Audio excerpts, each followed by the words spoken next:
Imagine waking up one morning and finding out that the wall that divided your city, your country, and even your family for nearly 3 decades was suddenly no longer guarded. That you could just walk across.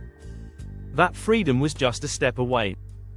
Today, we're diving into the dramatic, unexpected, and world-shaking moment when the Berlin Wall fell, and how one press conference mistake changed history.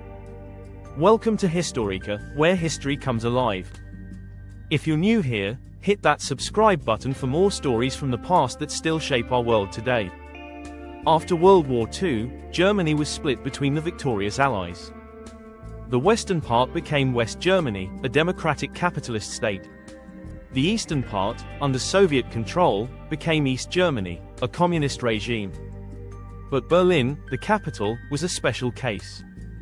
Though located entirely in East Germany, it was also divided between East and West. As life in West Berlin flourished with economic aid and Western culture, many East Germans began fleeing, and fast. By 1961, over 3 million people had escaped to the West. The East German government, backed by the Soviet Union, had enough. On August 13, 1961, they sealed off West Berlin with barbed wire. Within days, construction of a concrete barrier began. The Berlin Wall was born.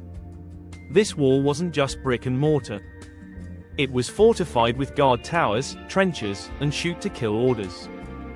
It became the most visible symbol of the Cold War, dividing not just a city, but the world. Families were split overnight. Some people woke up on the wrong side of the city and couldn't return.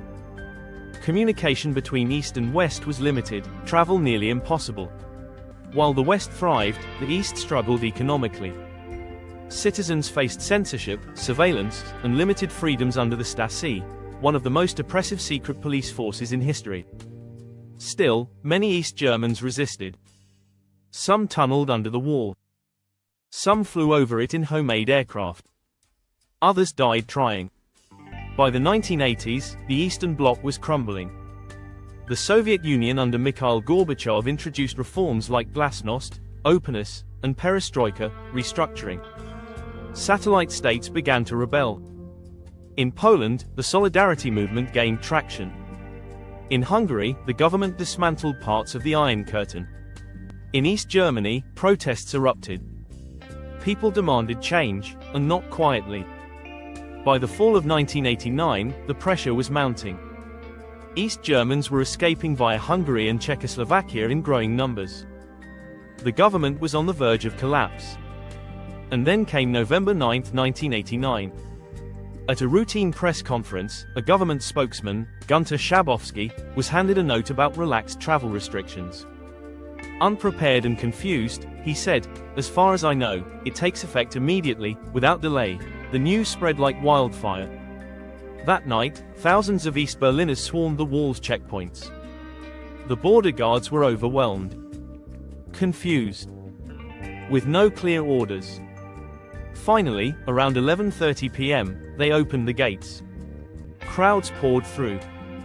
People from East and West embraced, cried, climbed the wall, and began chipping away at it. It was a spontaneous, peaceful revolution. Within a year, Germany was reunified. The Cold War began its final descent.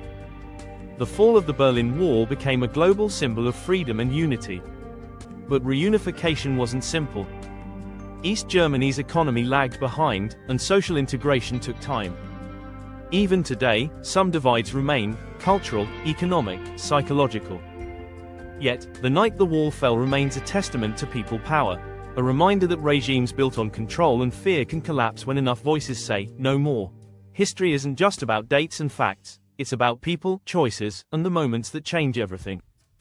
If you enjoyed this story, consider exploring more. What moment in history do you want to hear about next? Until next time, stay curious.